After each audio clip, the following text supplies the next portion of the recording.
l'instant, sur ce podium, ce sont les mannequins qui prendront ma place lorsqu'on aura retiré le fameux plastique. Donc, prêt-à-porter automne hiver 2001-2002, avec, et c'est tout l'intérêt de ces défilés, des univers extrêmement différents. Des défilés très colorés, des défilés plus blancs et noirs, des choses classiques, des choses un peu folles. Ce sera donc à vous de juger, puisque je vous propose ce soir d'assister au défilé en intégrale de Léonard, au défilé de Louis Ferraud. Alors soyez attentifs. Pour ces fins de défilé, un rendez-vous très attendu, un rendez-vous qu'en général je ne manque pas parce que j'aime et le créateur et sa mode. C'est Daniel Tribouillard pour Léonard. Merci de nous recevoir encore une fois juste avant le défilé parce que je sais que c'est pas facile et que... Comment pourrais-je vivre sans vous? Je me demande, hélas. Alors Daniel, cette collection, vous l'avez vue comment pour l'automne-hiver 2001-2002? Bien, vous me connaissez bien et vous savez que j'ai un grand respect de la tradition qui a fait que Léonard est devenu une entreprise internationale. Donc, je respecte les femmes qui m'aiment. Alors, qu'est-ce que vous croyez qu'elles attendent de vous d'une marque comme la vôtre? Non, elles attendent de ne pas... Vous savez, c'est pas moi qui ai inventé cette formule.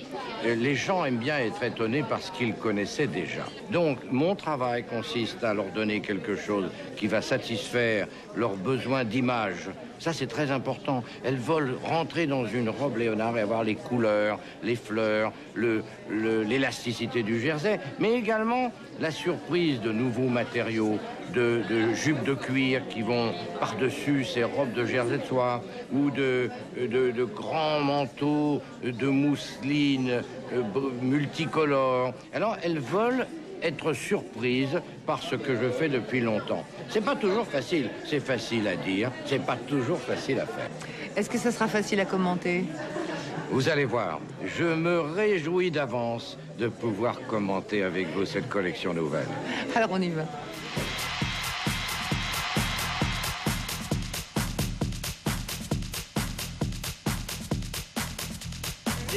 Léonard et son, comment on pourrait dire, son grand prêtre, Daniel Tribouillard. Bonsoir Daniel, c'est toujours une joie de vous recevoir. Quelle est jolie celle-ci. Bonsoir Viviane. Bonsoir. Miss France. Elle est très jolie. Elle est belle. Elle vous va comme un gant. Elle est belle et comme dit Madame de Fontenay, elle est aussi belle à l'extérieur qu'à l'intérieur. Ce qui ne gâte rien. Ça veut dire que vous la connaissez bien bien? Je la connais bien, oui, je la connais bien parce que je suis également au comité Miss France. Donc j'ai participé à son élection et je ne le regrette pas. Parce qu'en dehors de sa beauté, c'est une fille réellement délicieuse. Alors, ce qui est réellement délicieux aussi, c'est votre collection qui est toujours du Léonard, mais qui a un petit peu changé pour cette fois avec des imprimés nouveaux, des silhouettes nouvelles. Quelle direction avez-vous eu? Là, voilà, c'est Madonna.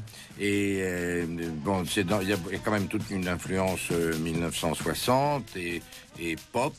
Et là, Madonna, c'est un petit clin d'œil à Madonna, des grosses ceintures de cuir nouées sur des pantalons de jersey, des pantalons ou des collants de jersey.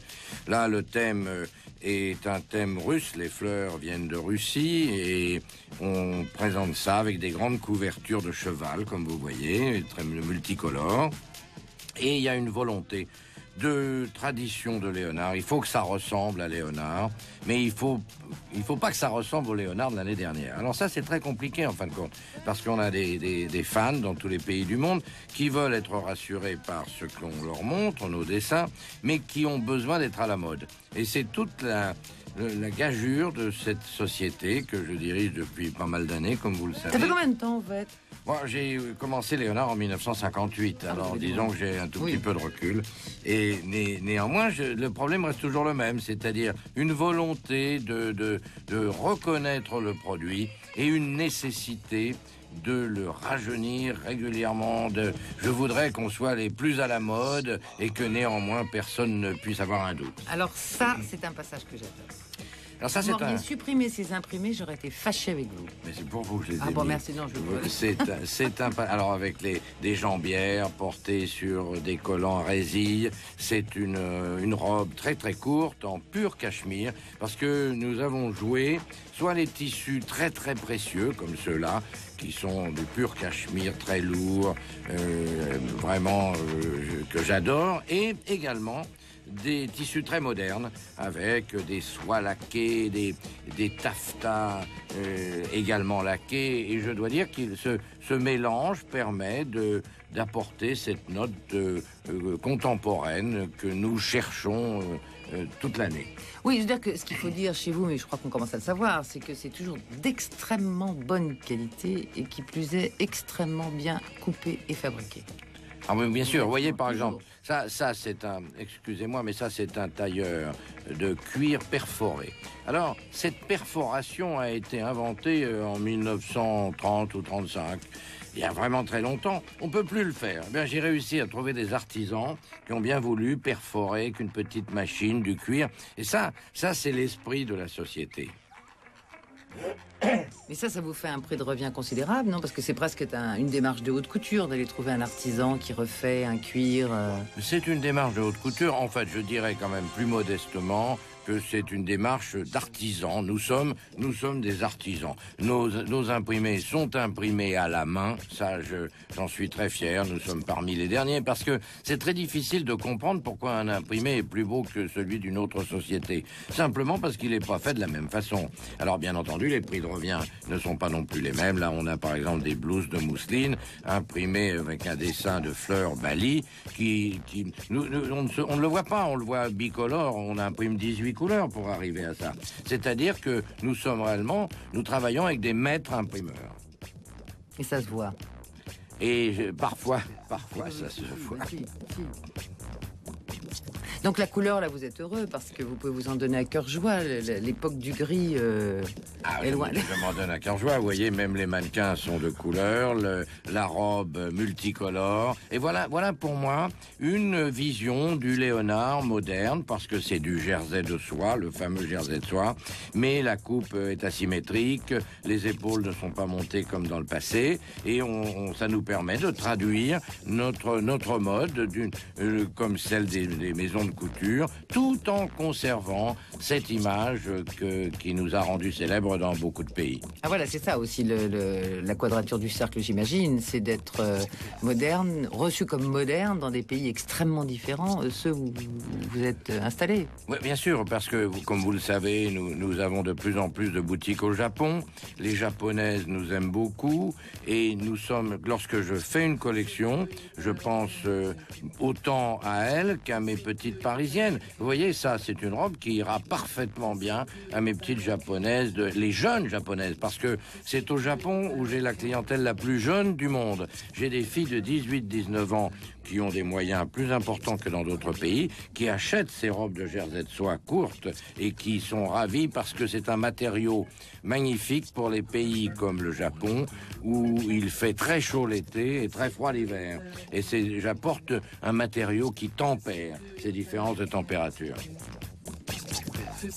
Alors là, les tissus laqués dont je vous ai parlé, l'or, un tissu or mélangé avec un dessin animal, un bustier que j'ai fait passer pour montrer le sac, parce que je ne savais pas comment montrer mon sac, alors j'ai fait un bustier. Là, une robe asymétrique, drapée. Mais résultat, on regarde que le bustier, pas le sac. Alors, je vais mettre une jeune femme un peu moins sexy. Revoilà Sonia Roland, Miss France, qui a une chose formidable, c'est qu'elle a toujours le sourire, et qui porte là un dessin copte. Les dessins coptes, ça fait partie de la naissance de Léonard, et c'est une transformation du dessin copte avec des fleurs et surtout des coupes avec des décolletés profonds, des vestes asymétriques, des pantalons de jersey bien entendu, et un look qui est le look de l'an 2000-2001. Vous savez, je ne veux pas faire de l'autosatisfaction, mais en fin de compte, c'est très compliqué de faire évoluer un produit qui est né pour être classique. Donc là, je crois qu'on a réussi à montrer que nous n'étions pas seulement classiques. Mais est-ce que les jeunes françaises vous comprennent vraiment? Les toutes jeunes? Les toutes jeunes me comprennent assez bien. Malheureusement, les très jeunes françaises n'ont pas les moyens d'acheter des robes aussi chères. Et ça, c'est ma désolation. Ma tranche de consommatrice est plutôt de 35 à 55 ans, ce qui me satisfait. Là, voyez-vous, on a fait coordonner un tissu natté de soie avec cet ensemble de coptes. Là, une petite robe un peu courte. Là, on s'est amusé, un petit moment de folie, en dentelle lamée. Et derrière, alors ça, là, je me suis amusé aussi. C'est le camouflage du soir. Et les couleurs, comme vous le voyez, sont très doux. On peut sortir en étant presque invisible, mais pas tout à fait, comme vous allez le voir. C'est très joli, on s'est amusé également à rajouter des rubans de satin. Et on a fait tout un groupe en jersey avec cette combinaison, toujours ceinturée, bien entendu. Les tailles sont marquées, ceinturées. Là, on a coordonné ce fameux tissu, cette soie laquée en bronze pour les militaires du soir. Ça n'est pas vraiment militaire, mais c'est un clin d'œil au camouflage qui est très à la mode dans tout Paris et que j'ai voulu voir pour le soir. Voilà la combinaison du soir. Et nous avons maintenant une robe asymétrique. Il y a beaucoup de zips. On peut porter mes robes d'une façon très sage, ou au contraire, on peut, au bout d'un moment, ouvrir un peu plus le zip, suivant l'humeur. Suivant la personne avec qui on sort, je pense. Donc ça, c'est encore un autre... Alors là, c'est un autre thème. On a toujours la tradition des fleurs. Et là j'ai imprimé une mousseline irisée. Là, c'est un petit peu transparent. Je n'ai pas fait que jouer les transparences. Celle-ci est très transparente et volontairement un petit peu provocatrice. Alors que celle-là est également en mousseline, mais tout à fait pudique. Le dos asymétrique, bien entendu. Encore une robe de mousseline irisée sur notre mannequin japonais blond. Toutes les exceptions existent. Et dans ce dessin de fleurs, toujours un cerf-volant de mousseline irisée. Et c'est de l'automne-hiver. Et c'est de l'automne-hiver, mais moi j'ai la chance... Mais pour l'hémisphère sud. Oui, j'ai la chance, Viviane, j'ai la chance d'avoir des boutiques dans tous les pays du monde, aussi bien aux États-Unis qu'au Japon. Et en fait, le climat aux États-Unis, à Miami, on porte ces robes-là toute l'année. Et en fait, il y a une demande de robes à l'esprit estival. Oui, mais je les ai vus porter par Julia Roberts. Exactement. Par Lise Orley. J'ai la chance que quelques stars américaines veulent bien s'habiller dans mes robes. Et là, un tailleur de cancan. Le cancan, c'est notre fameux matériau, c'est du jersey. Vous savez que je suis resté très fidèle au jersey et que je n'ai pas à le regretter parce qu'en fin de compte, les femmes sont bien, sont à l'aise, Regardez, elle c'est même un peu trop à l'aise, d'après ce que j'ai compris. Je vois que ça sortait un petit peu. Mais le jersey est une merveille parce que sur ces filles qui sont très minces, il n'y a pas de problème. Mais dès que les femmes sont un tout petit peu plus rondes, le jersey, par son élasticité, donne à la femme un confort qu'on ne peut trouver nulle part ailleurs. Moi, je ne fais que du jersey ou du stretch. Il y a pratiquement pas de tissu sans élasticité. Et je peux dire que je commence à bien m'y habituer puisque ça fait plus de 35 ans que j'utilise ces matériaux-là. Et voilà, une robe de jersey encore. Alors on notera quand même qu'on porte des bottes même le soir. Hein. Absolument. Bon, là, il y a une nécessité de porter des bottes en ce moment. Toutes les femmes bottes ou bottines. Alors nous avons fait beaucoup de bottines dans des peaux de reptiles. Bon, ça c'est très amusant. Ce sont des petits morceaux de lac multicolores à base de gris. Là, c'est une veste en flanelle reversible qui est portée sur une mini-robe de dentelle. Et on l'aperçoit à peine. Il faut qu'on l'aperçoive. Voilà, si vous voulez, la dentelle est là, pailletée, irisée. Et je me suis amusé au contraste avec cette flanelle qui est très, très sérieuse. Là, à nouveau, un tissu argent laqué. Il y en a beaucoup dans la collection. Ce sont des tailleurs du soir qu'on porte là sur des pantalons de mousseline. Un peu transparent, mais oui, très peu. Mais pas. Ça ne m'amuse pas de montrer les femmes. Il faut qu'on devine, mais je ne suis pas d'accord pour que ce soit trop évident. Voilà encore un tailleur de métal, argent, et une petite robe qui, elle, est très amusante, très jeune. Alors voilà, si vous voulez, la transformation de Léonard, parce que cette robe est en jersey de soie, elle aurait pu naître il y a 20 ans, eh bien, elle ne ressemble pas à une robe d'il y a 20 ans.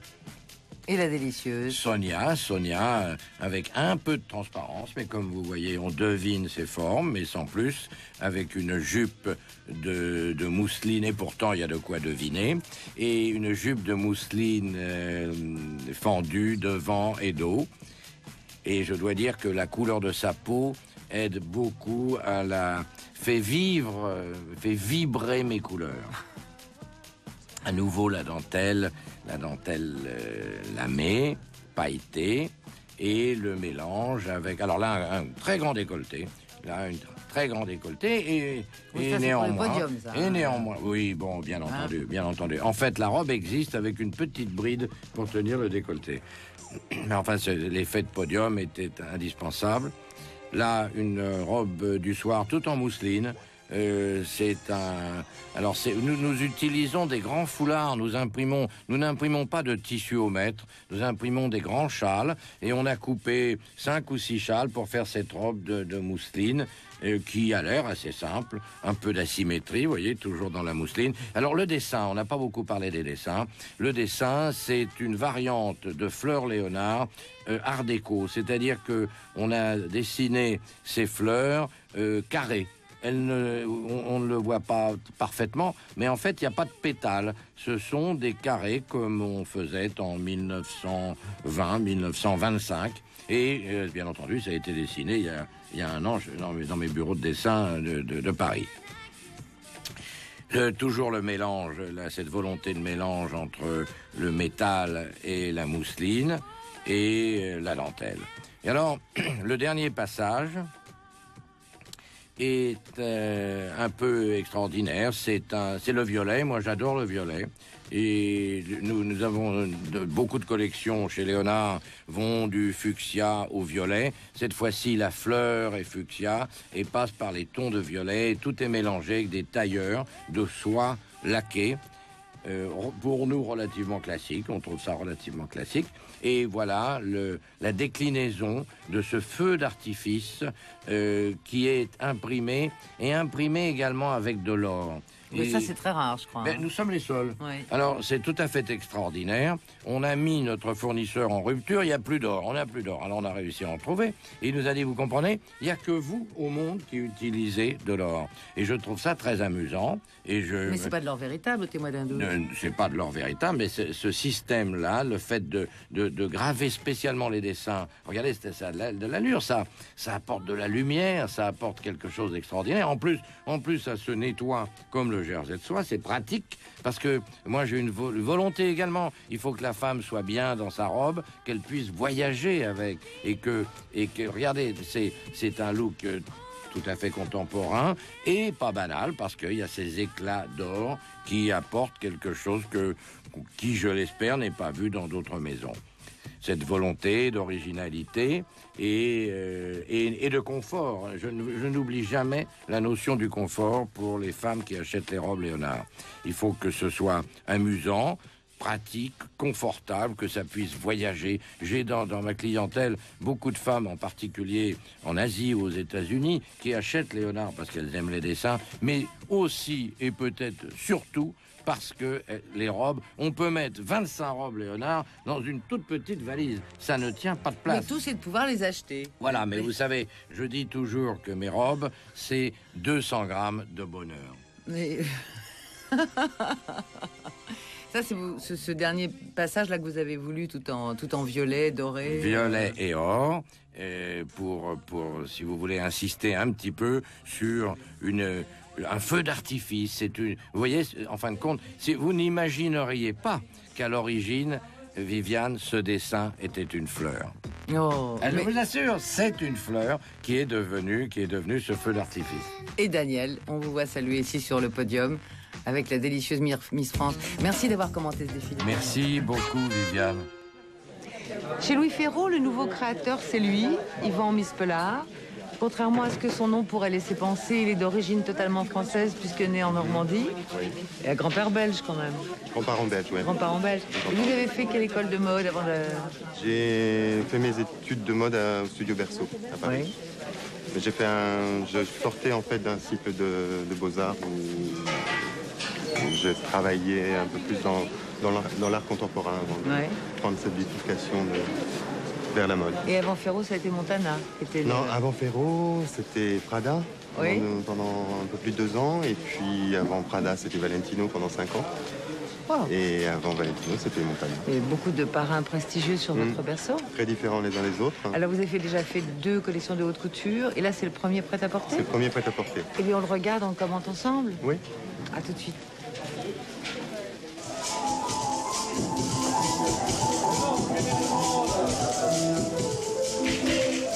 Voilà, Yvan Mispelard, bonsoir. J'étais un petit peu familière avec vous tout à l'heure. Je vous prends par le cou comme si je vous connaissais depuis toujours, ce qui n'est pas le cas. Et donc cette première collection de prêt-à-porter, que vous avez déjà vue en vidéo ou pas? Je ne l'ai pas vu complètement en vidéo, j'ai vu que des morceaux encore pour l'instant. Alors quelle est l'impression après tant de travail, tant de mise au point? Qu'est-ce que vous vous êtes dit, que vous aviez réussi à exprimer ce que vous vouliez vraiment, ou qu'au contraire il y a des choses qui vous ont manqué ou... Oui, non, je pense que j'étais relativement content par rapport à la clarté de l'ensemble, à la cohérence de l'ensemble. De ce côté-là, bon, c'est vrai qu'on voit tous les petits défauts, toutes les choses qui vont pas et tout ça, mais dans l'ensemble, j'étais plutôt content. Je pense que le propos était relativement clair et décidé. Ah, décidé, j'aime bien, parce que c'est vrai que c'est l'impression qu'on retire un peu en regardant votre collection. Mais quand vous parlez du propos, est-ce que vous pouvez le définir, ce propos de départ que vous avez eu pour cette collection? Oui, j'essayais de prolonger un petit peu les discours que j'avais commencé dans les collections de haute couture, les 2 premières collections de haute couture que j'ai fait pour Ferro, en essayant d'être peut-être un petit peu plus focalisé sur les choses, et éviter de faire se télescoper trop d'idées ensemble. Il y avait une envie de travailler autour de télescopage de garde-robe, notamment la garde-robe d'une petite fille ou d'une jeune fille de bonne famille, une garde-robe un petit peu plus masculine et des éléments d'une garde-robe un peu plus fatale, un peu plus parisienne au sens plus sexy du terme. Tout ça pour définir une espèce ma façon à moi de voir une élégance à la parisienne. Oui, alors c'est une élégance un peu éclatée d'ailleurs, où il paraît y avoir pas mal d'humour, pas mal d'insolence souvent. Et c'est probablement la rencontre des 3 styles un peu différents qui donne le résultat. Peut-être, oui. C'est vrai qu'on me qualifie quelquefois de bizarre un petit peu. Tant mieux. En mode, il vaut mieux être ça que déjà vu. Je cherche toujours justement à trouver, autant dans les proportions que dans les volumes ou dans les associations, à définir quelque chose qui me met pas directement comme ça tout de suite à l'aise et qui me semble un petit peu plus intéressant que quelque chose qui soit plus trop direct.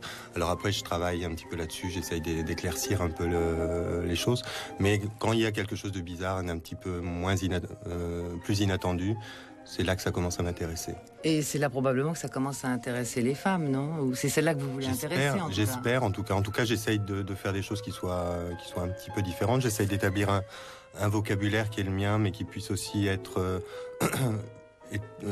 suffisamment large pour commencer, pour prolonger un petit peu cette aventure que je vis chez Ferro, et qui essaye de redéfinir un petit peu un style, de définir une image propre, qui passe par l'humour, qui passe par la gaieté, par cette espèce de philosophie de joie de vivre que j'ai embrassée en arrivant dans la maison. Et voilà. Vous avez tenté de rester fidèle un peu à l'esprit de la maison ou pas du tout? Oui, si on dit esprit, oui. C'est pas que j'ai tenté de rester fidèle, c'est qu'en fait, je m'y suis trouvé plutôt à l'aise, si on parle d'esprit ou de philosophie de la maison, justement, qui pour moi tourne autour du personnage de Ferro lui-même, qui était quelqu'un de plutôt épicurien, hédoniste et assez jouisseur, qui était un homme à femme, qui était un homme qui aimait la vie, qui aimait s'amuser. Ça, je pense que c'est ce qui caractérise peut-être le plus, c'est ce qui fait peut-être le patrimoine de la maison plutôt qu'un style ou des objets particuliers. Et donc ça, c'est quelque chose que j'essaye de garder ou que je garde de façon assez naturelle parce que je m'y sens plutôt bien. Ça ne veut pas dire que vous compulsiez les archives ni que vous essayiez à faire revivre des silhouettes Non. Et d'une part parce que j'en sens pas vraiment le besoin, en plus parce qu'il n'y a pas vraiment d'archives. C'est vrai qu'il n'y a pas non plus d'objets types ou de choses qui soient complètement reconnaissables comme appartenant à un patrimoine Ferraud, comme on pourrait trouver chez Chanel ou dans d'autres maisons. Donc de ce côté-là, je suis plutôt libre d'interpréter un petit peu ce sens de la joie de vivre ou de l'ingénuité, de la légèreté, de la frivolité à ma façon. Est-ce que vous pensez que les adjectifs que vous venez d'employer correspondent aux jeunes femmes d'aujourd'hui ? Qu'elles peuvent être légères, aimer la vie, insouciantes Je pense, oui, plus aujourd'hui, enfin plus qu'il y a quelques années, ou même de façon assez récente. Je sens que les choses sont un peu plus positives. Je pense qu'il y a une culture de mode qui est beaucoup plus aboutie aussi, et une espèce de sens justement de la garde-robe qui est un petit peu plus hétéroclite pour les femmes. C'est que j'estime que les femmes aujourd'hui ne se contentent pas du total look de l'un ou de l'autre, mais mélangent par elles-mêmes et composent leur garde-robe avec... Encore que vos modèles, ce soit difficile de les mélanger, parce que les silhouettes sont extrêmement construites. C'est difficile d'extraire une pièce pour la porter avec autre chose. Vous avez des silhouettes presque abouties, finies. Oui, mais alors ce qui est assez amusant, c'est que la plupart des silhouettes n'ont pas été dessinées et construites ensemble. Il y avait plus un travail autour de l'objet, de la jupe, de cette veste de fourrure qu'on voit là en ce moment, qui n'était pas spécialement prévu pour aller avec la jupe avec laquelle elle a été présentée. Et je pense qu'il y a beaucoup de modèles aussi qui fonctionnent. Bon, c'est vrai que ce que j'ai essayé de montrer, c'était la silhouette qui me semblait la plus forte avec l'objet présenté, mais les silhouettes, d'autres silhouettes sûrement aussi intéressantes ou peut-être en tout cas différentes peuvent se faire avec les mêmes pièces. Alors comment est-ce qu'on fait quand on arrive dans ce milieu où Dieu sait qu'il y a des milliers de propositions pour trouver sa propre voix, sa propre personnalité de plus dans une maison déjà connue? On a le vertige? Peut-être petit à petit on prend un petit peu plus de vertige, mais en fait ça s'est fait de façon assez naturelle dès la première saison de Haute Couture, où justement j'ai vraiment essayé de rassembler des choses qui puissent pas seulement pour la saison en question, mais aussi pour l'avenir, qui puissent établir un espèce de vocabulaire ludique, autant par les géométries, par le sens graphique, par certaines silhouettes, par l'humour. Et une espèce de recherche un petit peu d'équilibre entre une féminité plus ingénue, une féminité plus affirmée, plus sensuelle, un petit jeu entre Justine et Juliette justement qui me plaisait bien. C'est à travers tout ça que j'ai essayé de faire quelque chose qui soit singulier, qui soit pas comparable à d'autres choses. C'est quoi vos sources d'inspiration, si tant est que vous en ayez? Je veux dire, est-ce que c'est peinture, film, la rue, la musique, oui, littérature? La peinture, beaucoup. La musique, de temps en temps. Dans le cadre de cette collection, oui, la musique est assez importante et j'étais assez content de la colonne sonore, de la bande sonore du défilé, avec ces espèces de télescopage de leçons de piano, de mélodies de piano, la marche turque et tout ça, avec des sons plus électroniques, des sons pris de video games ou de choses comme ça. La musique est assez importante dans cette collection parce qu'elle justement, elle représentait un petit peu deux univers, un univers presque un peu conservateur qui s'apparente au velours vert foncé, des manteaux et de certaines jupes. Des petites jeunes filles en fleurs. Des petites jeunes filles en fleurs, voilà, qui expriment un peu l'ingénuité, le côté bonne famille et bien sous tout rapport. Et puis une musique un peu plus grinçante, un peu plus sexy, un peu plus agressive. qui s'apparente peut-être plus au collant avec cette bande porte-jartel et ses dessous un petit peu bouillonnés ou ce côté un peu plus dur, un peu plus dark. C'est un petit côté un peu fausse ingénue que vous avez voulu traduire Oui, les deux aspects d'un petit côté, un petit peu pervers de temps en temps, un peu... Il faut bien un petit peu de sel quand même. Ouais. Et quand vous concevez une collection, vous partez de dessins ou vous partez de tissus? Je pars plus souvent du tissu, de type de travail du tissu justement, les finitions, la façon, les découpages, le travail, la façon dont ça vient, dont on peut froisser, dont on peut le draper, dont on peut le laisser tomber le tissu. Ça, c'est une chose assez importante. Le dessin pour définir une silhouette, mais ça arrive peut-être dans un deuxième temps. Une fois que je me suis familiarisé un peu avec les matières sélectionnées. Le départ, on parlait de musique tout à l'heure, mais c'est vrai que la peinture m'inspire aussi. Plutôt la peinture, bizarrement la peinture classique. Non, pourquoi bizarrement? Primitifs flamands. Oui, je trouve que la peinture est assez inspirante.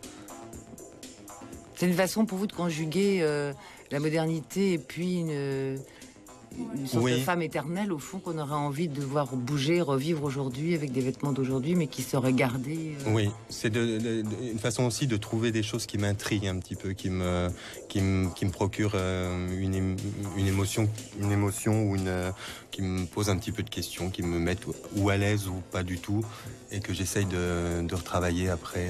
Alors, qu'est-ce qui vous intrigue, dites-moi?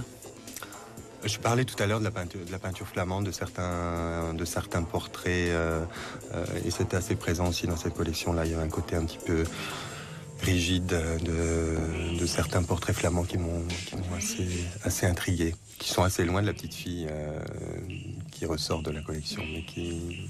C'est-à-dire les mannequins qui la présentent n'ont pas forcément l'air petite fille. Je veux dire, il y a non, beaucoup, c'est une certaine autorité. Le maquillage était aussi volontairement, par ce côté un peu diaphane, un peu froid, était aussi volontairement assez loin de la petite fille, justement. C'était pour le contraste encore. Vous pensez que de ces contrastes, de ces mélanges, naît toujours quelque chose qui... Oui, moi je suis quelqu'un qui croit beaucoup par rapport aux formes d'art. On en a parlé de musique, on a parlé de peinture. Moi je suis quelqu'un qui se sent assez proche de l'idée du collage. Et je l'ai exprimé assez fortement, assez clairement dans les premières collections de couture. Là, c'est vrai qu'ayant pas autant de couleurs, autant de découpage, choses comme ça, le propos n'était pas autour du collage, mais dans le sens de mélange de garde-robe ou de télescopage, de style ou d'objet, oui, c'est quelque chose je pense, qui crée de la poésie, qui crée un peu de mystère et qui m'intrigue aussi. Alors, il y a autre chose, c'est que cette collection est noire. Alors que vous me disiez ne pas être un homme du noir. Oui, ça a été d'un coup, ça vient comme ça. Bizarre, ça s'est presque imposé. Ça s'est surtout imposé en travaillant sur les robes, en essayant de choisir à la fin dans quel tissu, dans quelle couleur tailler la robe une fois que le prototype était fait. J'avais pas une gamme de couleurs très très étendue dans cette collection, volontairement. J'avais 3 couleurs qui me plaisaient pour garder un peu le contraste graphique, qui était le vert, le rose et le blanc, le vert foncé, le rose et le blanc. Et c'est vrai que la plupart des robes se sont imposées comme étant les plus efficaces, disons, en noir. Et c'est fini. S'est construite comme ça. Merci Yvan, merci beaucoup.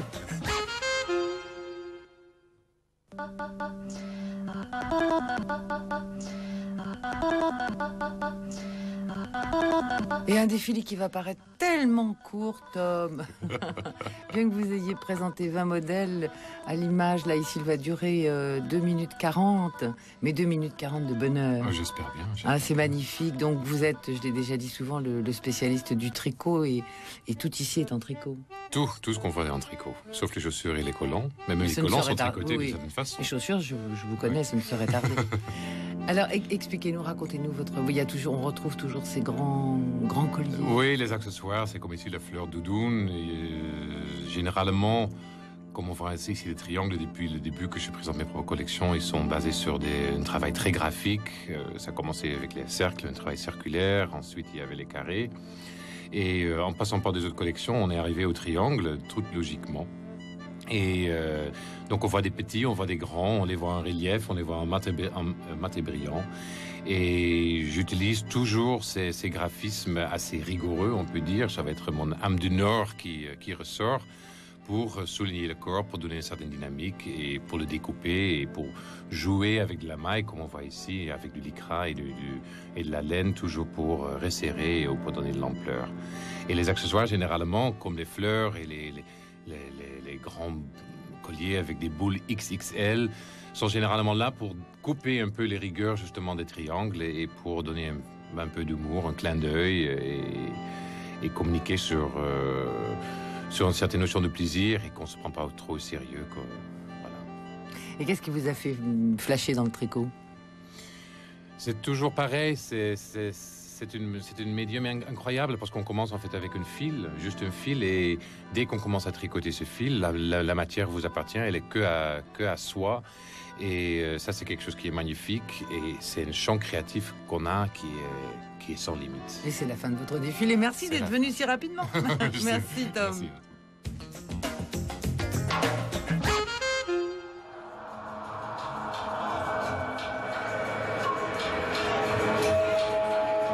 Et oui, c'est Céline et la chicissime collection créée par Michael Kors. Michael Kors sait ce que le chic veut dire, il le prouve encore une fois. Avec ce caban en laine bouillie par exemple, l'étole en cachemire, fourrure, ivoire.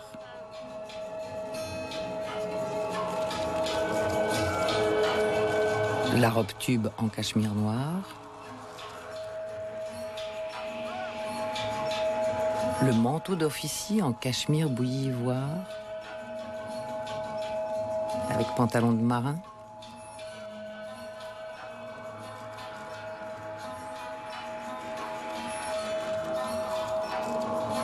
Le châle en cachemire ivoire avec la chemise en agneau velours écossais indigo. Tous les matériaux ici sont exquis, raffinés. Trench de motard en cuir noir.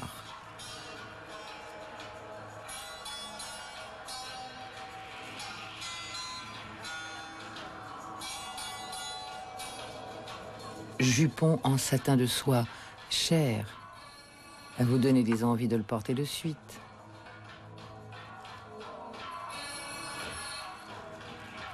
Pantalon en flanelle feutre et acier.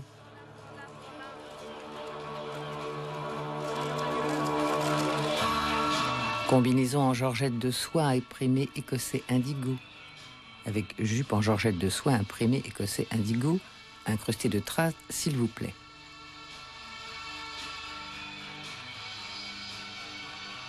Blouson de motard en cuir noir porté par Devon qui a beaucoup défilé en cette saison.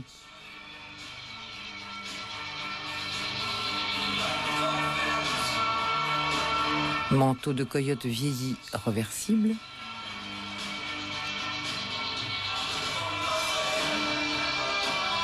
Toute la panoplie ici est parfaite pour ces femmes raffinées qui s'en vont passer des vacances de rêve dans des villes de même.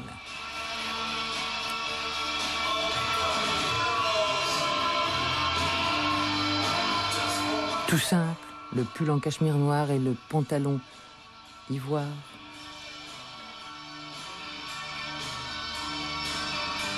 La veste badgée, allure dégingandée, chic toujours.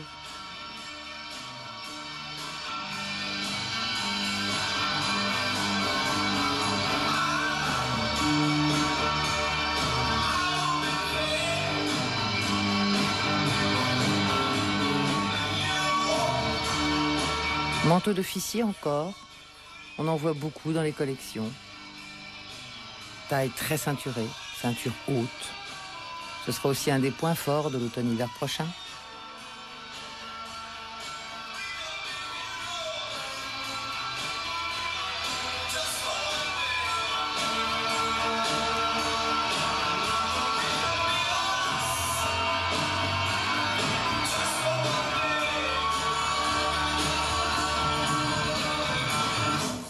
Et voici un kilt en cachemire écossais indigo et un gilet de coyote vieilli réversible. Il y en a beaucoup dans la collection de Céline.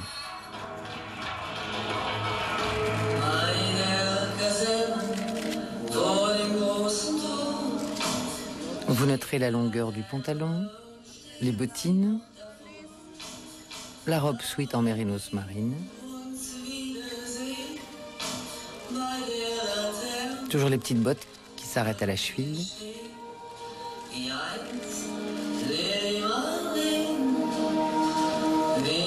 Ceci est un manteau en cachemire tricoté façon fourrure, apporté avec un jean, bien évidemment, en toute décontraction, casquette comprise. Le t-shirt de marin est bien sûr incrusté de strass.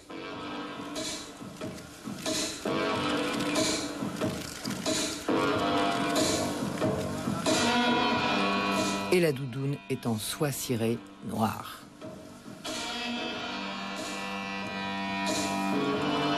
Sport et chic.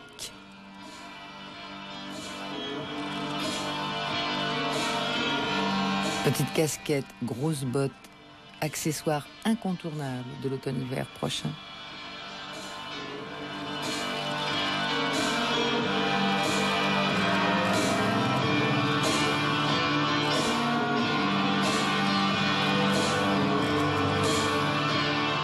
Style marin qui aurait perdu son yacht, mais très momentanément. Kilt toujours, mais en version longue cette fois. Un manteau d'amiral. Il est question ici d'avoir des vêtements qui représentent une certaine autorité. Aussi une certaine assurance. La cape est en laine bouillie.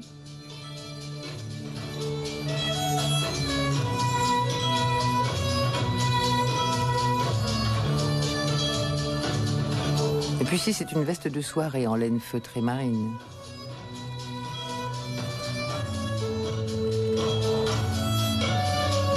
Suivie d'une vareuse en laine bouillie, avec une jupe en georgette de soie.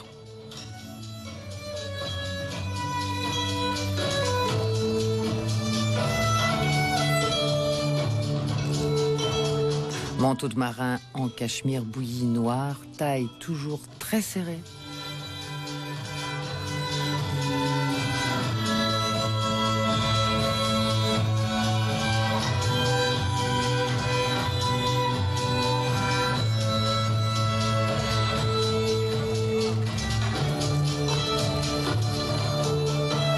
Style classique et sophistiqué qui se mêle à la modernité.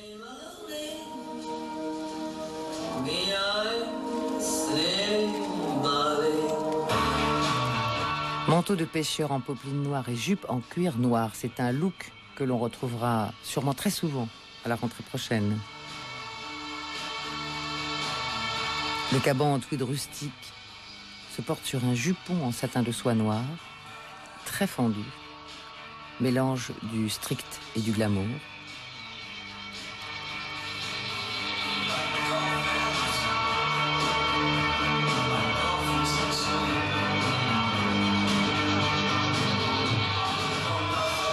Mélange encore, manteau en bouclé double face marine, combinaison en georgette de soie imprimé écossais cerise.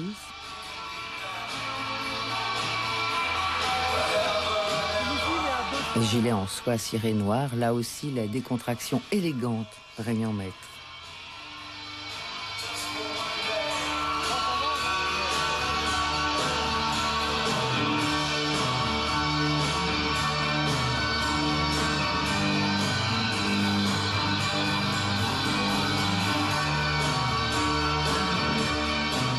La marinière est bretonne, mais en cachemire, marine et ivoire.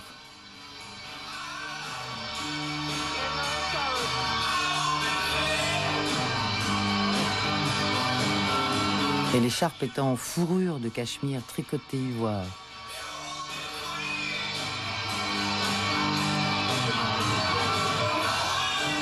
Là, l'étole de coyote, vieille irréversible.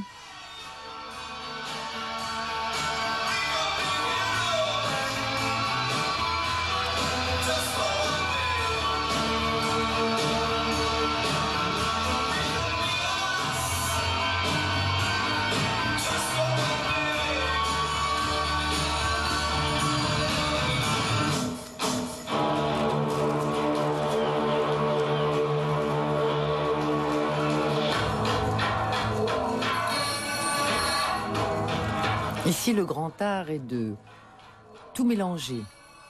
Les matériaux, les styles, pour donner une silhouette très payante. Très efficace. Veste de capitaine.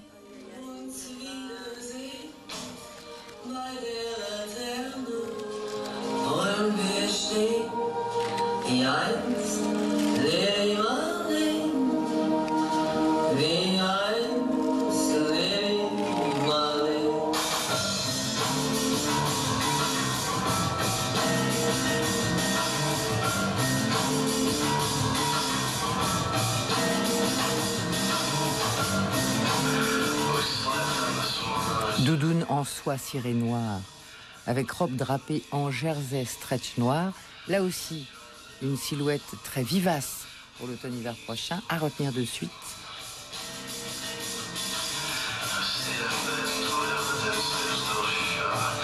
Haute botte et mini-jupe.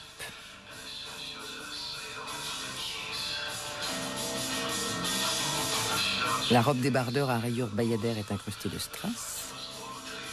Toujours le luxe. Un certain claquant, mais de bonne alloi. Jupe zippée, dézippée et le plus haut si possible, s'il vous plaît.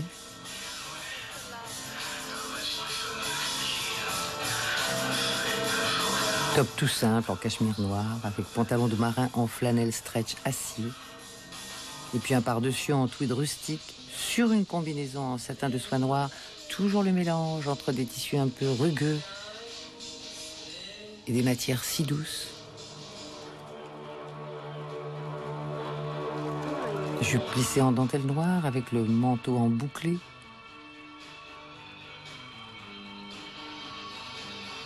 Satin de soie noire pour le haut et jean pour le bas.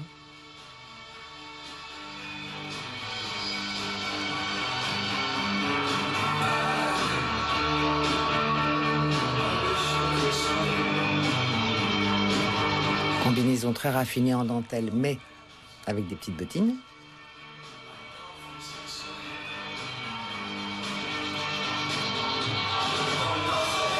Mélange encore, toujours, du manteau en bouclé double face noire et de la jupe, du jupon plus exactement, en satin de soie chair, très fendu lui aussi, toujours avec des bottines.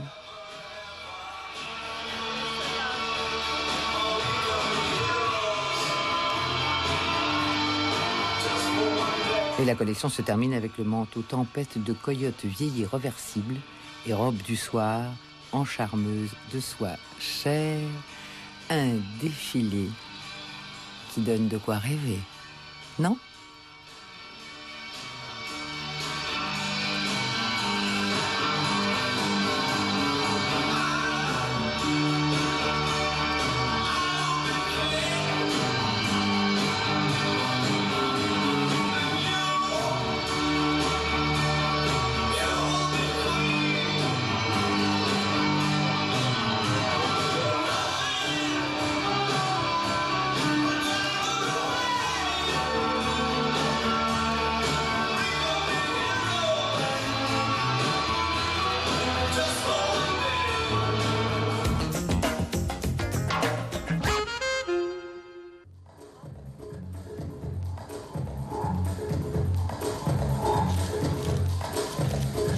Et oui, pour ce dernier défilé de cette émission, c'est le défilé Rochas que je vous propose. Défilé signé Peter O'Brien.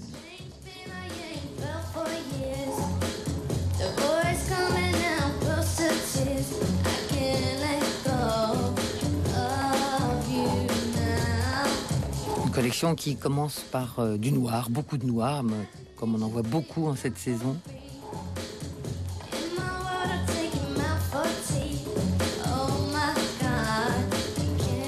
Tailleur pantalon, tailleur jupe, bande de satin noir, mélange de matériaux pour le noir, ce qui donne un côté brillant à la tenue.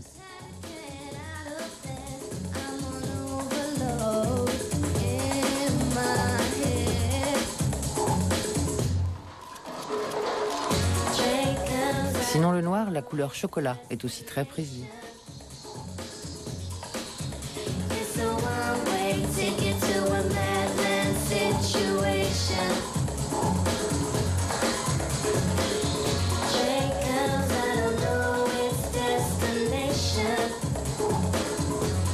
Chocolat mélangé avec un certain bleu. Et puis le cuir, bien évidemment.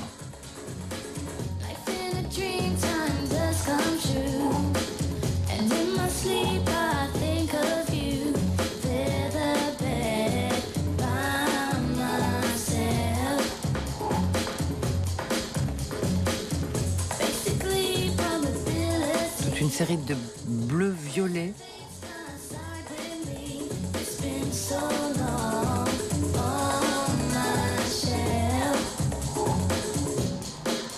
Ici, manteau et jupe en crêpe double face chocolat avec un polo en viscose rouge, une tache de couleur.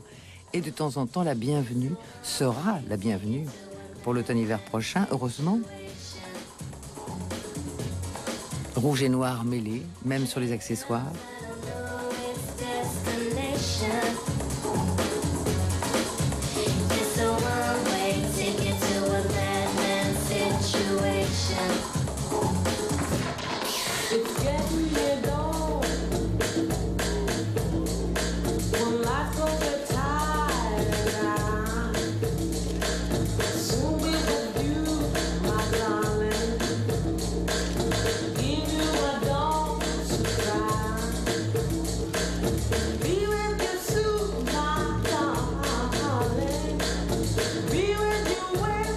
Une série de robes près du corps, fluides, asymétriques, comme on en verra beaucoup aussi.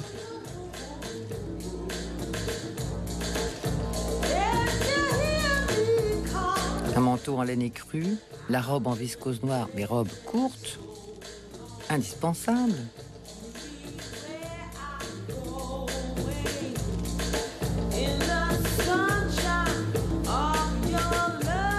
La casquette aussi se porte souvent et crânement.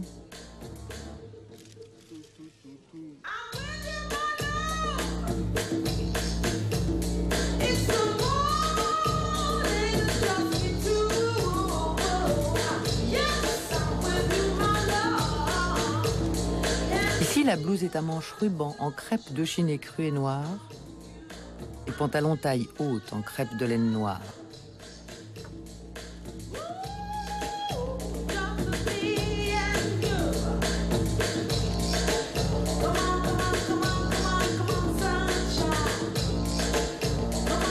Bermuda encore, en satin, Parme. Et chemise en crêpe de chine écrue.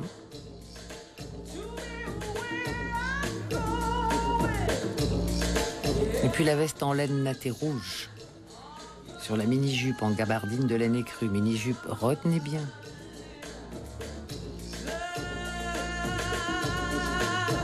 La veste kimono avec la taille très cintrée, ceinture haute.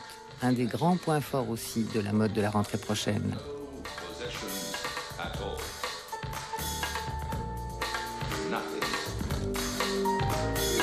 Very few people are able to imagine such a thing, to have nothing at all. Well, let us, you and I, try to imagine something 100 times harder. Not just to have nothing at all, but when there was nothing at all. The very beginning of time. The dawn of history. Age one. Nothing at all.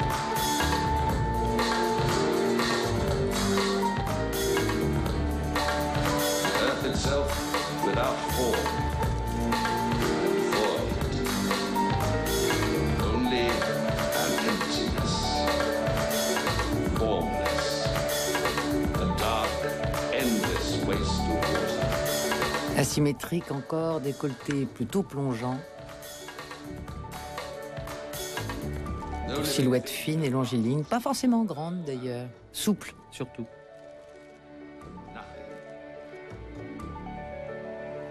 This is before people, before anything at all.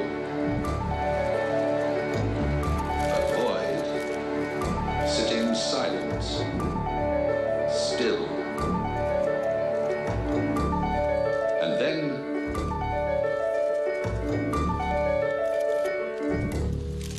nothing.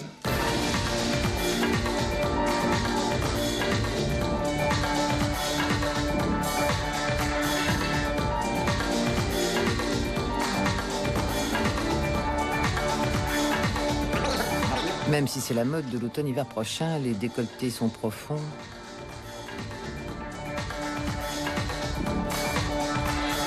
Les robes paraissent fragiles.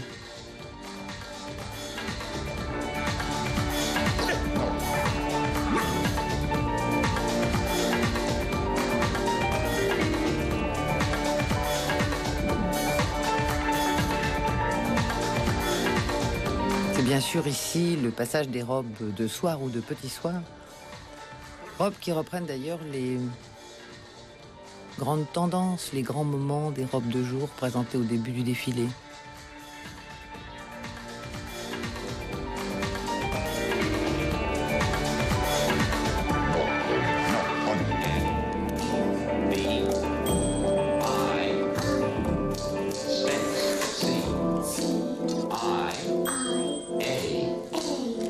Le thème de la ceinture encore.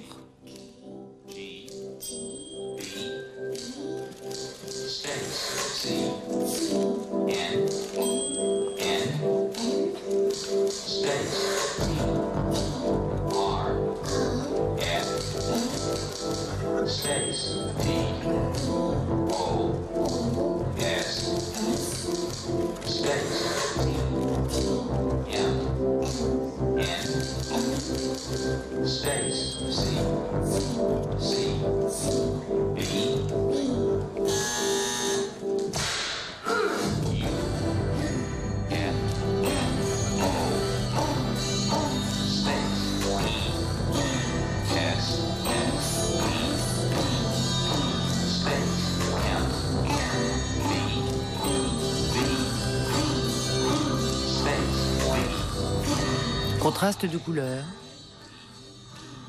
des noirs et blancs, des rouges et blancs, des noirs et rouges, très tranchés.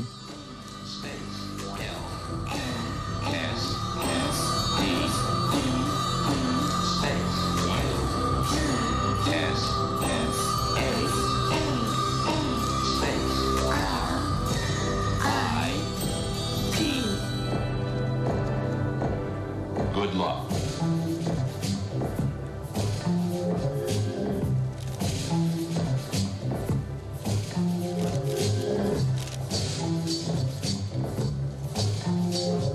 Et puis c'est toute une série de jupes en taffetas qui vont nous être proposées maintenant.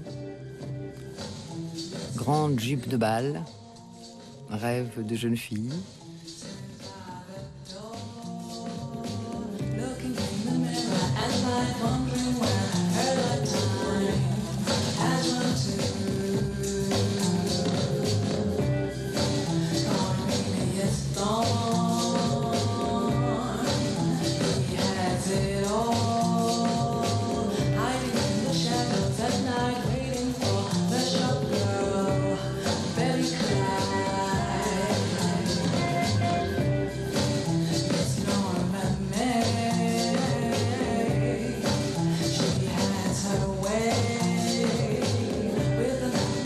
Les mousselines de soie.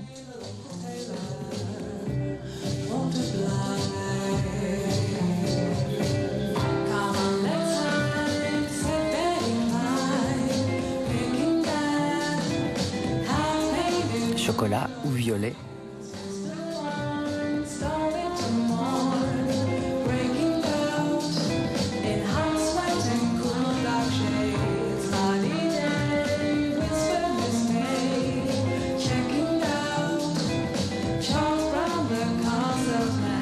Et puis voilà, c'est la fin du défilé automne-hiver 2001-2002, signé Peter O'Brien pour la maison Rochas.